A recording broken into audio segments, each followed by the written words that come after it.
안녕하세요. 반갑습니다. 신동식 목사입니다. 오늘 저희는 이제 교제 파트를 함께 나눠보도록 하겠습니다. 자, 교제는 하나님과의 교제와 사람과의 교제로 나눌 수 있습니다. 하나님과의 교제는 예배를 뜻하는 것이고요. 그리고 사람과의 교제는 서로 격려하고 돌아보는 것을 뜻하죠. 그래서 하나님과의 만남, 성도와의 만남, 이것을 교제 파트의 가장 중요한 두 가지로 볼 수 있습니다. 자, 그런데 교제 파트를 들어가기 앞서서 사실 교제를 서로 교제하는 것을 이제 이 책 교재로 배울 수 있을까요? 그렇지 않죠. 사실은 진짜 교제를 해야 됩니다. 성도들과 함께 그 클래스와 함께 실제로 교제할 수 있도록 우리 안내를 해주시고요. 그래서 저는 이 양육자반 클래스를 운영할 때나 또는 동반자와 함께 진짜 놀이동산에 가십시오. 또는 카페나 또는 어디 공원 같은 데를 가셔서 함께 진짜 교제하는 것을 연습하시고 진짜 좋은 환경에서 나눔을 가지시면 좋겠습니다. 교회 안에서 같이 서로 1대1로 마주보고 교제는 이렇게 하는 것입니다. 교제는 이렇게 하는 것입니다. 나누는 것보다 양육자가 이제 데리고 가서 커피 한 잔 사주고 그리고 맛있는 식사하면서 교제해 보십시오. 그러면 이 내용이 훨씬 더 잘 전달될 것입니다. 그리고 하나님과의 교제 어떻게 합니까? 예배 드리는 것이죠. 같이 함께 경건하게 하나님 앞에 온전한 예배를 드리도록 연습해 보십시오. 그러면 됩니다.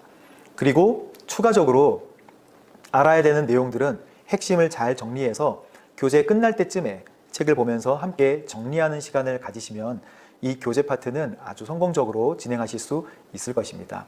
자, 그런데 기도도 마찬가지예요. 기도 파트도 실제로 기도하시고 교제 파트도 실제로 교제하시고 전도도 마찬가지입니다. 전도 파트도 실제로 책으로만 보는 전도 아니고 실제로 노방 전도를 나가십시오. 주변에 있는 역이나 주변에 있는 어떤 기차역 같은 데 있잖아요. 그런데 직접 나가셔서 정말 전도지를 한번 전달해 보시면 어떨까요? 그게 바로 실제 살아있는 그리고 체험을 하는 강의가 될 수 있습니다.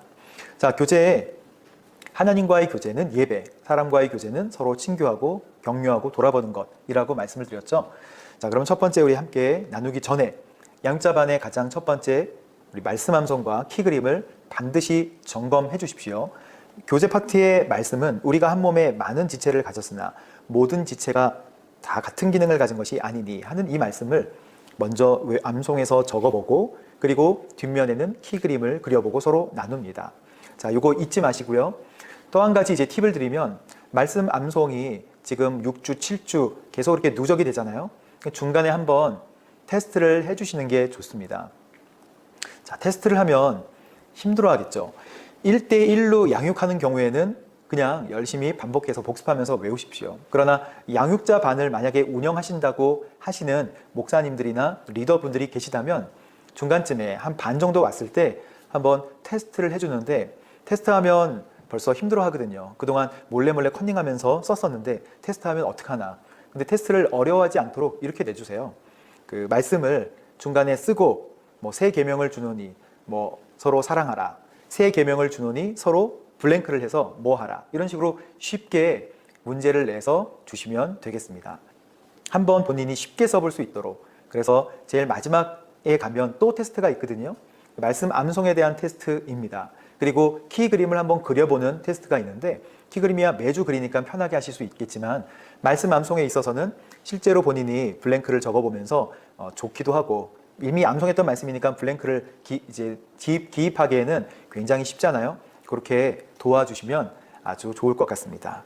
자, 그래서 키 그림과 말씀 암송을 적용한 다음에 이제 그 전주에 나왔던 문제들을 한번 점검해보는 시간을 가지면 되겠습니다. 어떤 질문들이 또 나왔는지 한번 보도록 할까요? 가족 구원을 위해 기도할 때, 지난주에 기도 파티에 대해 했기 때문에 기도에 대한 질문이 여전히 나왔겠죠.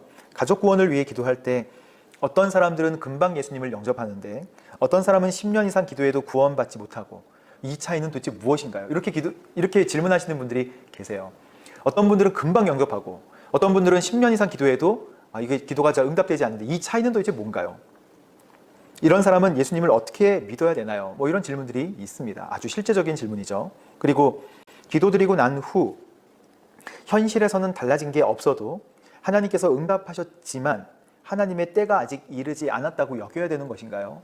그러니까 기도하고 하나님께서 다 들으신 걸로 정말 확신하고 응답 받았지만 현실에서는 이루어지지 않을 때 이거 내가 하나님의 때가 있어야 됨을 기다려야 되는 건가요? 이런 질문이죠. 너무나 현실적인 기도 제목입니다. 25년 전 방언을 받았습니다. 방언이 더 나은 기도 방법인지 잘 모르겠습니다. 그리고 제가 무슨 기도를 하는지도 잘 모르는, 그리고 제가 뭘 위해서 막 기도하는지도 잘 모르겠는데 목사님의 의견을 듣고 싶습니다. 이렇게 물어보신 분들도 계세요. 자, 이런 질문들이 나오면 먼저 양육자반에 좀 무거운 마음으로 왔을지라도 서로 우리 일상생활에서 나올 수 있는 질문들을 가지고 나눌 때 서로 도움을 많이 받습니다. 자, 어떻게 해결하면 좋을까요? 먼저 목사님이 질문을 잘 연구하셨다가 적절한 답을 짧게 주시면 되겠습니다. 이것만을 위해서 하는 것이 아니기 때문에 이 기도에 관한 건강한 해석들을 리더분들께서 주시면 되겠습니다. 자, 그리고 나서 이제 교재 파트의 처음 부분으로 내용 정리를 시작하는 거예요. 자, 예배를 통한 교제는 하나님과의 교제죠. 그래서 첫 번째 108페이지에 이 내용을 읽어보면 되겠습니다. 동반자에게 읽어보도록 시키는 거예요. 예배하러 교회에 가는 사람들 중에 예배의 목적을 설교를 듣는 것으로 생각하는 사람들이 많습니다. 라고 시작하죠.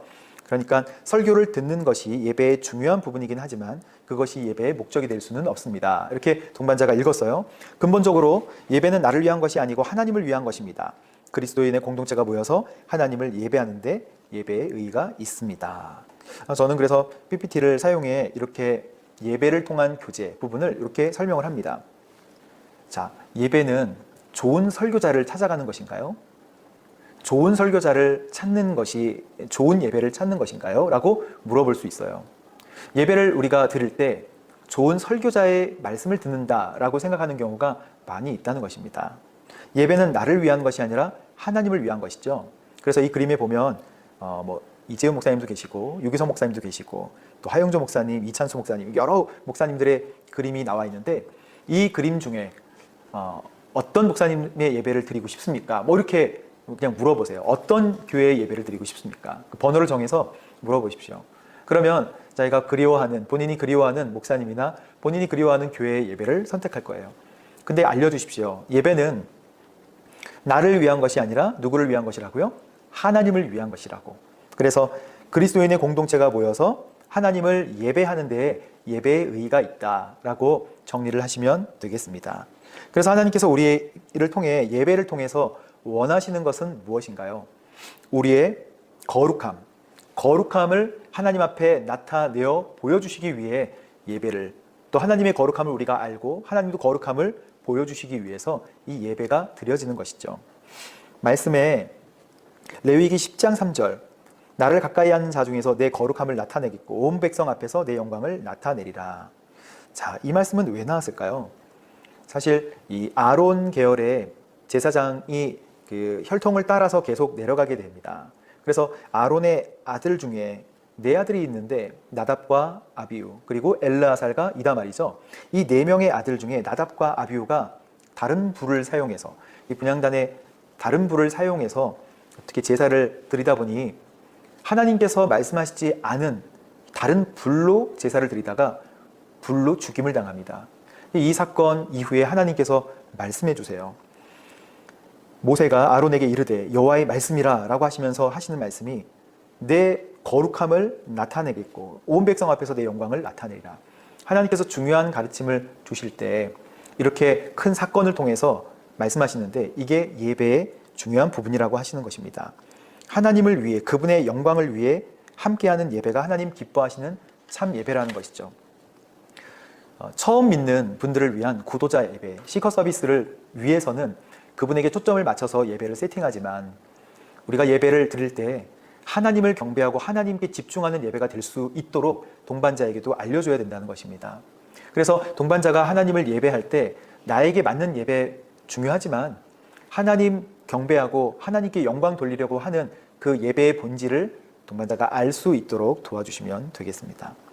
2번에 110페이지 2번에 보면 참 예배를 하기 위해서는 무엇보다도 예배하는 사람들의 뭐가 중요하다고요? 자세가 중요합니다. 그래서 1번, 2번에 보면 특별히 2번에 외적인 자세를 가르쳐 주죠. 그래서 여호와 앞에 무릎을 꿇자. 그래서 예배 드릴 때 우리가 지금은 어떤 리추얼이나 또는 어떤 형식의 아주 율법적인 형식들을 갖추고 있지는 않지만 예배 드릴 때 이 겉으로 보여지는 그리고 겉으로 정리되는 우리의 모습이나 옷이나 또는 자세도 하나님 앞에 예배할 때 굉장히 중요한 요소라는 것을 가르쳐줄 필요가 있습니다. 그래서 이 예배의 모습, 우리가 어떤 사람에게 돈을 빌릴 때 또는 아버지에게 돈을 달라 그럴 때 짝다리를 하고 돈을 달라 그러지 않잖아요. 아주 공손하게 마음이 모아지는 것을 몸이 표현하는 것처럼 우리의 기도의 자세나 우리의 또 하나님을 찬양하는 자세로 우리의 마음이 표현되는 것입니다. 그래서 이번 항목을 다룰 때 예배하는 사람들의 자세가 중요하다. 그러니 예배할 때 우리가 준비돼야 되고 하나님 앞에 거룩함으로 구별돼야 되는 내용들에 대해서 동반자와 함께 나눠보시면 좋을 것 같습니다. 그래서 3번에 보면 예배가 복잡해야 될 필요는 없죠. 그러나 예배는 우리의 마음과 삶을 하나님께 드리며 그 안에서 하나가 되는 시간이 되어야 한다라고 이야기하고 있습니다. 그래서 예배에 필요한 요소들이 있는데 이 요소에는 가르침과 교제, 그리고 떡을 땜과 그리고 기도하기 같은 이런 요소들이 예배의 가장 중요한 요소들이죠. 근데 이 이야기를 하면서 성경에 나와 있는 가장 중요한 하나님의 말씀을 꼭 같이 나눠야 될 필요가 있습니다. 예배의 중요한 요소들, 구약에서 얘기하고 있는 여러 가지 예배의 형식들이나 중요한 거룩함들이 있지만 우리 요한복음에 보면 예수님께서 이 예배에 대해 점검해 주시면서 사마리아 여인을 통해서 예배의 옛날의 모습은 다 없어지고 예배의 장소와 예배의 형식이 이제는 완전히 하나님의 뜻대로 다 정리되었다. 옛날의 예배의 방식들 말고 이제는 새롭게 영과 진리로 예배하는 때가 오나니 아버지께 예배하는 자들은 신령과 진정으로 예배할지니라 라고 하시는 말씀을 함께 전해줄 필요가 있습니다. 자, 110페이지에 우리 4번을 보고 있습니다. 찬양은 하나님을 예배하는 데 가장 중요한 요소입니다. 자, 우리 동반자들과 함께 이 찬양에 대해서 나눌 때 사실 예배의 많은 요소보다 이 찬양에 대해서 관심을 가지고 찬양을 통해서 하나님을 만나는 경우가 굉장히 많음을 보게 됩니다. 찬양을 그냥 노래로 알려주는 것이 아니고 찬양의 능력이 있음을, 또 찬양에 하나님의 역사하심이 있음, 그런 것들을 고백할 수 있도록 한번 먼저 물어보세요. 그래서 하나님 찬양할 때 어떤 느낌과 어떤 경험들이 있으셨습니까? 라고 물어보십시오. 교제를 중심으로 우리가 내용을 정리하면 찬양은 주님의 능력을 나타내게 하고요. 또 성령님이 자유롭게 역사하실 수 있도록 돕고, 그리고 모든 진실한 그리스도인들의 연합 돕고요. 그리고 주님께 마음을 고정하고 집중하는데, 그리고 마지막으로 하늘의 언어기 때문에 하늘나라를 맛볼 수 있도록 돕습니다. 이렇게 나와 있잖아요. 제가 전에 롬복에 갔을 때 우리 아이들과 함께 저녁에 찬양을 한 적이 있었어요. 그리고 이제 잠들었는데 우리 아이들에게 굉장히 어려운 일들이 한번 생겼습니다. 아이들이 뭐 귀신 얘기를 했는지, 또 이제 막 귀신 얘기를 하다가 어떤 아이들이 막 귀신 들린 것 같이 막 경기를 일으키고 막 이런 좀 어수선한 사탄의 장난 같은 것들이 있었어요. 그 새벽 시간이었어요. 2시 정도 됐나요? 근데 선생님이 저를 깨우러 와가지고 다급하게 가보니까 아이들이 이제 무서워서 떨고 있는 아이들도 있고, 또 이 사건 때문에 어려워하는 아이들이 되게 많이 있었어요. 그런데 많은 아이들이 이제 찬양을 하는데 어떤 찬양을 하냐면, 중고등학생들은 보통 옛날 우리 찬송가 같은 거 잘 안 하잖아요. 그런데 아이들이 찬양을 하는데 구주의 십자가 보혈로 죄 씻음 받기를 원하네. 구주의 십자가 보혈로, 그리고 예수의 이름은 세상의 소망이요, 예수의 이름은 전국의 기쁨일세, 이런 찬양을 부르고 있는 거예요. 자, 저 이거 보고 깜짝 놀라기도 하고 또 정말 마음이 흐뭇하기도 했습니다. 왜 그럴까요? 아이들이 찬양의 능력, 또 예수님 이름의 능력이 있다는 것을 다 알고 있는 거예요. 본인들이 그거를 즐겨 부르지 않지만 이미 부모님 불렀던 찬양, 그리고 부모님이 고백했던 찬양을 본인들도 들어서 다 알고 있는 거예요. 그러니 찬양은 엄청난 역사가 있다고 생각합니다. 찬양을 불러서 나에게 역사하시는 하나님의 역사뿐만 아니라 내가 찬양을 부르고 있으면 그것은 나의 가족뿐만 아니라 나의 이웃, 내 주변에 있는 모든 사람들이 다 영향을 받게 되는 거예요. 그래서 찬양은 하나님의 역사하심을 나타내는 통로가 되고 증거가 됩니다.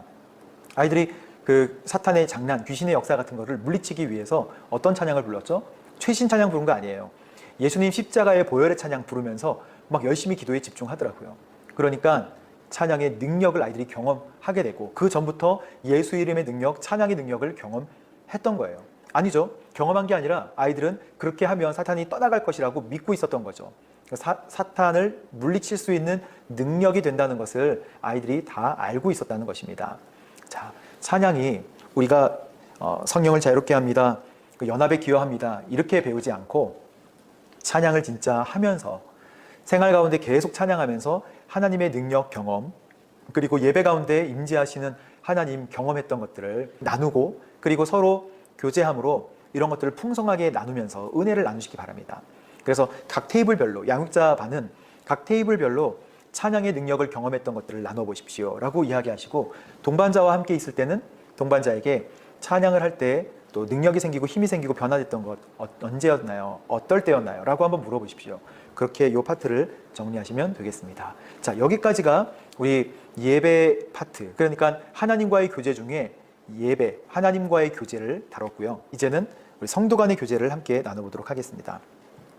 성도와의 교제를 할 때는 저는 제가 자료를 올려드리겠지만 항상 레크레이션을 했어요. 그래서 레크레이션을 하는데 양육자 반인 경우에는 레크레이션 서로 나를 소개합니다 라는 레크레이션을 꼭 하시면 좋을 것 같아요. 제가 자료는 올려드리도록 하겠습니다. 그리고 양육자 반 25시라는 그 제목의 그 내용이 있어요. 설문 같은 게 있어요. 이거 올려드릴 테니까 참고하셔서 자, 요대로 한번 해보시기 바랍니다. 한 20가지 정도 되는 다양한 경험들, 뭐 영화에 출연해 본 적이 있으십니까? TV에 나와 본 적이 있으십니까? 뭐 집안에 대대로 내려오는 보물이 있으십니까? 이런 여러 가지 항목들을 가지고 어떻게 하는 거냐면 각자 다 펜을 가지고 이 항목이 적힌 종이를 가지고 있는 거예요. 그리고 나서 제한 시간 딱 몇 분이라고 정해놓지는 않고 그 클래스마다 다르니까 준비 시작하면 서로 이 경험이 있는 사람들을 찾는 거예요. 그래서 이런 경험이 있는 사람이 있는지를 빨리 일어서서 다가가서 혹시 영화에 출연해 본 적이 있으십니까? 그분이 없는데요 라고 이야기하면 그러면 다른 경험 있으십니까? 라고 다음 질문을 묻지 않고 없으면 그냥 또 다른 사람에게 가는 것을 룰로 하시면 되겠습니다. 그리고 나서 또 원래 있던 사람에게 다른 질문을 와서 할 수는 있어요. 그러니까 연속적으로 그 질문을 여기에 해당되는 거 다 표시해 주세요 이렇게 하지 말라는 거예요. 그러면 짧은 시간 안에 많은 분들을 만나실 수 있습니다. 그렇게 체크 하셔서 많은 분들을 만난 다음에 누가 더 많이 사인을 받았는가를 체크를 하는 것이죠. 자, 그런데 일정 시간 안에 다 사인을 받아서 모두 다 받지 않아도 괜찮아요. 한 5분이나 7분 정도 받고 나서 제자리에 앉으라고 하고, 그리고 다양한 경험들을 리더십께서 한번 물어봐 주세요. 목사님이나 또는 이걸 진행하는 리더십께서 혹시 TV에 출연했던 경험 이거 사인 해주신 분 누구세요? 라고 하면 막 손을 듭니다. 그러면서 짧은 시간 안에 나눴지만 그 경험들을 동시에 공유할 수 있죠. 그렇게 하면 굉장히 양육자반이 하나가 되고 또 교제하는 느낌이 나거든요. 그런데 요거 하기 전에 또 나는 누구입니다 라는 것으로 나의 별명, 또 나의 가지고 싶은 거, 나의 가장 친한 친구, 이런 것들을 짧은 시간 안에 나눠보는 거예요. 자, 이 시간을 30분 이상 가지시면 이 교제한 파트를 아주 잘 진행하실 수 있습니다. 자, 요 자료는 제가 올려드리도록 할 테니까 참고해 보시면 좋을 것 같아요. 그래서 첫 번째, 나를 소개합니다 먼저 하시고 서로를 잘 알고 그리고 어느 정도 파악한 다음에 자, 그 다음에 뭘 하죠? 양육자반 25시를 같이 하면서 신나게 교제하는 것들로 교제하는 시간으로 가져가면 좋겠습니다. 이렇게 하시면 양육자반에서 아주 좋은 교제가 이루어지게 되죠. 자, 성도와의 교제에 대한 내용들을 다뤄보도록 하겠습니다. 십자가 아래서는 땅에 있는 모든 사람이 평등하다라고 말하는 사람이 있습니다. 자, 이 말이 맞다면 그리스도인들에게는 하나님의 가족으로 친밀한 구성원이 될 특권이 있습니다. 그래서 첫 번째, 지체의식이 있어야 된다라고 이야기하죠. 말씀을 읽어보도록 해주세요. 모든 그리스도인들은 서로 지체가 됩니다. 바울은 이 지체를 사람의 몸에 비유해서 설명하죠. 그래서 고린도전서 12장 14절에서 26절, 특별히 고린도전서 12장 27절에 보면 너희는 그리스도의 몸이요 지체의 각 부분이라. 그래서 모두 다 예수님을 중심으로, 교회의 머리는 예수님이시니까 예수님을 중심으로 우리가 다 지체가 되었다라고 하는 내용들을 다루고 있습니다. 자, 교회는 각자 다 흩어져 있지만 교회의 머리가 예수 그리스도시기 때문에 우리가 지역적으로 다 다른 교회에 있어도 지상에 있는 교회는 다 한 가족입니다. 그래서 믿는 성도들은 다 한 가족이 되는 것이죠. 이걸 꼭 기억해 주시면 되겠습니다. 자, 그러면 지상의 교회가 있으면 천상의 교회가 있을까요? 그렇습니다. 지상의 교회가 있는 것처럼 천상에도 천상의 교회가 있는 것이죠. 천상의 교회는 믿음의 경주를 다 싸우고 이제 본향으로 돌아간, 믿음의 경주를 다 싸우고 천국으로 간 우리 믿음의 선배님들이 계시는 곳을 뭐라 그래요? 천상의 교회라고 합니다. 선배님들이 천국에서 모여 교회를 이루고 있으니까 천상의 교회. 지상의 교회는 이 땅에 있는 교회들을 의미합니다. 근데 지상의 교회는 어떤 교회예요? 별명이 있는데 전투하는 교회예요. 아직 달려갈 길을 다 달려가지 않은 영적 전쟁을 하고 있는 교회가 바로 지상의 교회입니다. 천상의 교회는 어떤 교회예요? 별명이 승리한 교회예요. 그래서 믿음의 선한 싸움을 다 싸우고 승리해서 이제 주님과 함께 동행하고 있는, 즐겁게 살아가고 있는 우리 믿음의 선배님들을 천상의 교회, 승리한 교회, 그리고 지상의 교회는 지상의 교회 또는 전투하는 교회라고 부릅니다. 그래서 밑에 112페이지의 밑에 부분에 보면 원래 몸은 지체들로 구성되어 따로따로 존재하지만 개개인이 그리스도인이 될 때 이미 그리스도의 몸의 지체로서 교회를 이루는 것이다 라고 하는 이 내용, 이 그림으로 이해해 주시면 되겠습니다. 자, 114페이지. 그래서 주 안에서 하나가 되어야 합니다. 자, 마귀의 목표는 그리스도인들의 연합을 파괴하는 것이죠. 그래서 우리가 한 마음을 품지 못하도록, 그리고 한 공동체에서 한 마음을 품지 못하도록 마귀는 항상 저희들을 공격합니다. 그래서 공동체 안에 공동체의 연합을 위해서 기도해야 한다는 것을 우리 동반자에게 꼭 알려주시면 좋겠습니다. 자, 동반자가 처음 믿음 생활을 시작할 때는 공동체의 사역을 맡고 있지 않기 때문에 좀 어려움이 없지만 이제 사역을 시작하고 그리고 이제 자기가 사역을 열심히 맡아서 할 때쯤이면 항상 어떤 문제가 나오냐면 사역을 열심히 할 때 그 사역이 본인 것이 될 가능성이 높아요. 그래서 사역이 깊어지고 전문성이 생기면 그 사역은 다른 사람이 맡을 수 없고 나만 맡아야 되는 사역으로 변질되는 경우가 많이 있습니다. 그렇게 될 때 다른 사역에 인벌브 돼가지고 같이 오시는 많은 성도님들을 배척하게 되거나 본인이 심사하게 되는 경우가 많이 생겨요. 그래서 이렇게 교회 안에 있을 수 있는 배척이나 또는 평가나 이런 것들을 교회 안에서 하지 않도록 미리 알려주시는 게 굉장히 중요합니다. 그래서 예수님께서 하나님과 우리 사이를 화목하게 오신 것 같이 우리도 성도와 성도와의 모든 관계를 화목함으로 만들기 위해 노력해야 된다는 것. 그런데 사실 사람의 힘으로는 화목함을 이루기가 어렵습니다. 그럼 어떻게 해야 될까요? 사실 사람의 힘과 능력으로는 화목함과 또 이렇게 친한 교제들을 잘 이뤄낼 수 없습니다. 물론 친한 사람하고는 그냥 친할 수 있겠죠. 솔직하게 나눠보세요. 교회에서 상처받았던 사람들, 그리고 관계가 어려웠던 사람들 없습니까? 생각외로 많고 거의 있어요. 그렇기 때문에 교회 안에 상처받았던 거나 또 아파했던 거 이런 것들을 나누라고 하면 아주 실컷 이렇게 막 시간 내면서 아주 여러 가지 이야기들을 나누게 될 것입니다. 하지만 꼭 기억해 주세요. 성령님의 역사 중에 성령의 은사도 있고 성령의 열매도 있잖아요. 성령의 열매 중에 사랑, 희락, 화평, 오래 참음, 자비, 양성, 충성, 온유, 절제. 화평은 성령의 열매입니다. 그러니 우리가 한 공동체로 하나가 되어서 정말 하나님 안에 살아갈 때 화평은 성령의 열매라는 거예요. 모두 다 이 성령의 열매를 맺을 수 있도록 노력해야 된다는 것입니다. 자연스럽게 좋은 사람들끼리 모이면 좋은 분위기에 좋은 모임이 되겠지만 교회는 약하고 연약한 사람도 있거든요. 그래서 이쯤에 질문들을 함께 나눠봐 주세요. 어떤 질문이냐면 만약 우리 공동체 안에 장애를 가진 분이나 또는 어려운 같이 융화될 수 없는 사람이 있을 때 어떻게 하시겠습니까? 라고 한번 물어봐 주십시오. 제가 일전에도 말씀드렸듯이 교도소에서 복역하고 이제 그 죄값을 다 치르고 나오신 재소자분이 교회에 와서 한 공동체와 하나됨을 이루기 위해 정말 많이 노력했는데 정말 어렵거든요. 이런 실제적인 문제들과 내용들을 여러분은 감당할 수 있겠습니까? 하고 한번 던져보세요. 그러면 양육자반에서는 한 테이블에서 열심히 한번 고민해 볼 거예요.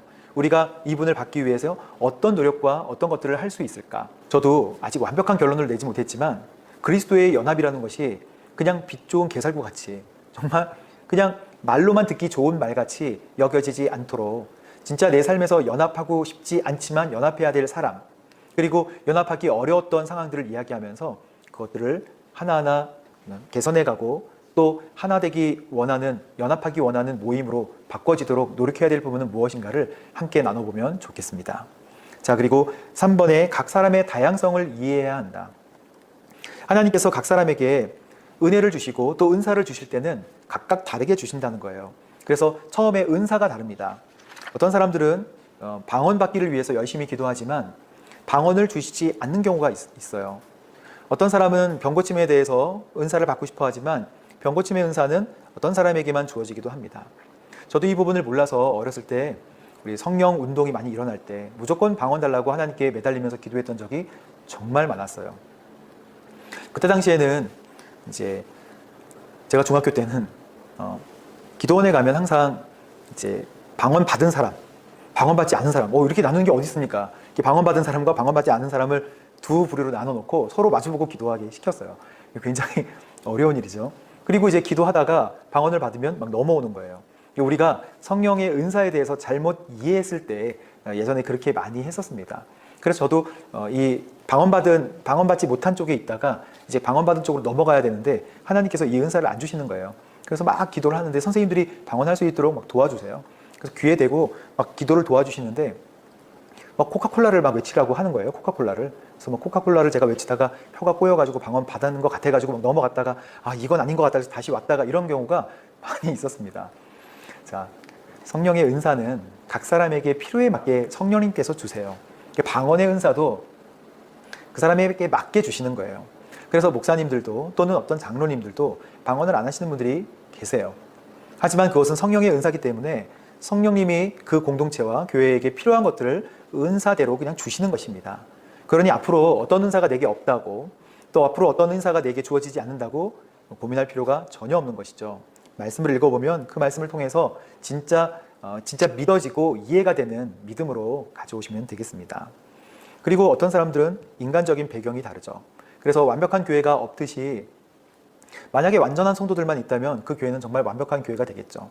하지만 모두가 다 죄를 그리고 모두가 다 다른 환경 속에서 부족한 면을 가지고 있기 때문에 완전한 교회가 없는 것처럼 인간적인 배경이 다 다르다는 것을 인정해야 될 필요가 있습니다. 이제 4번입니다. 4번에 보면 서로 사랑해야 합니다 라고 나와 있죠.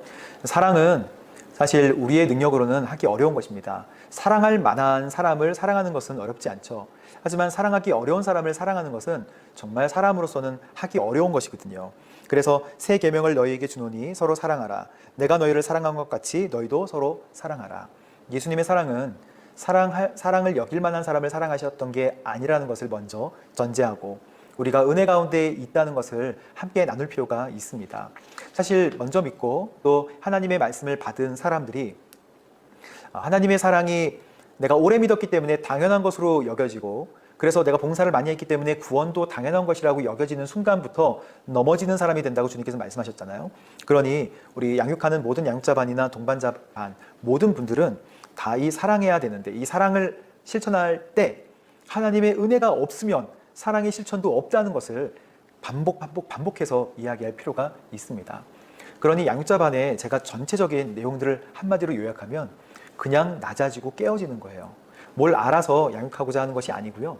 사실은 낮아지고 못하는 부분은 깎이고 진짜 하나님 앞에 겸손하게 설 수 있도록 겸손하여지는 과정이라고 볼 수 있습니다. 그래서 정말 사랑을 뭘로 표현해야 되냐? 말과 그리고 혀로만 사랑하지 말고 행함과 진실함으로 사랑해야 된다라고 요한 사도가 이야기한 요한 1서의 말씀을 인용해서 같이 묵상하고 나눠보시면 되겠습니다. 마지막 5번에 서로 덕을 세워야 합니다. 사실 우리 그리스도인의 공동체는 하나님의 사랑으로 이루어진 공동체인데 서로 잘못을 덮어주고 그리고 서로 모난 부분을 덮어주는 데에 그 사랑의 효과가 있어요. 그래서 마치 고구마를 우리가 키울 때 고구마가 잘 자랐나 해가지고 줄기를 계속 당기면 고구마가 잘 자랄 수 없잖아요. 씨앗을 심고 씨앗이 잘 자라나기를 보면서 싹이 났는데 그 밑에 뭐가 달렸는지 계속 뽑아보면 식물이 죽듯이 우리가 덮어줘야 된다는 것입니다. 그리고 함께 덕을 세우기에 힘써야 된다는 것이죠. 그래서 데살로니가 전서에서는 그러므로 피차 권면하고 서로 덕을 세우기를 지금 너희가 하고 있는 것처럼 그렇게 적용을 해라 라고 이야기하고 있습니다. 예수님은 우리의 모든 죄를 덮어주시고 또 동에서 서가 먼 것 같이 기억하지 않으신다고 말씀하셨습니다. 그래서 1대1 양육에 있어서도 우리가 화가 있는 분들이 많고 또 그동안 상처가 있으셨던 분들이 많고 또 굉장히 우울감에 있는 분들, 다른 사람에 대한 분노에 사로잡혀 있는 분들이 굉장히 많은 것들을 보게 됩니다. 그래서 동반자하고 이야기하면서 사랑에 대한 이야기를 하거나 또는 그리스도의 공동체에 관한 이야기들을 할 때 항상 잘 넘어가지 못하고 잘 이해하지 못하고 이런 사례들을 이야기하시는 분들이 많으세요. 심지어는 교회에서 우리 밥을 줄 때 이 밥을 어떤 청년이 밥을 줄 때 자기는 왜 계속 밥을 적게 주는지에 대해서 교회에 실망을 많이 했다고 그렇게 이야기하시는 분들도 제가 들었습니다. 나는 밥을 많이 먹고 싶은데 우리 여자 성도거든요. 그리고 젊은 여자 성도들 잘 안 먹는다고 생각하셨는지 그 배식하시는 분이 그냥 남기지 말라고 조금만 주셨던 거예요. 근데 실제 알고 보니까 이분은 굉장한 대식가였나 봐요. 그래서 나는 많이 먹고 싶어서 더 많이 달라고 하는데 조금 주시니까 한 2번, 3번 얘기하다가 이 교회에 대해 실망했다고, 어떻게 나한테 밥을 이렇게 안 줄 수 있냐고 그렇게 우스갯소리로 또 반은 섭섭한 마음으로 이야기하시는 분들도 계셨습니다. 어쨌든 간에 우리가 서로 교회 안에서 같은 성도로 일어날 수 있는 여러 가지 이야기들을 함께 나눠보세요. 그래서 내가 상처받았던 부분들, 그러나 또 감싸 주었던 부분들, 또 감싸 주음을 당했던 부분들, 이런 것들을 함께 나누면서 예수님의 이름이, 또 우리 그리스도인들의 이름이 정말 이 귀하게 또 향기롭게 될 수 있는, 서로 덕을 세우는 일들은 어떤 것이 있을까 나눠보는 시간으로 마무리하시면 되겠습니다. 자, 오늘 우리가 나눈 내용은 교제함입니다. 교제는 하나님과의 교제가 있고 사람과의 교제가 있다고 말씀드렸습니다. 하나님과의 교제는 뭐라고요? 예배입니다.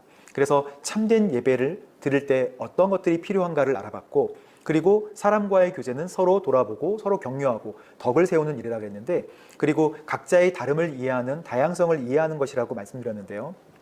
여기서 나오는 하나님의 말씀들을 잘 정리하셔서 좋은 동반자와 또 좋은 양육자반을 이끌어가는 여러분 되시길 바랍니다. 자, 우리 교제 파트 이걸로 마치도록 하겠습니다. 여러분 수고 많으셨습니다. 감사합니다.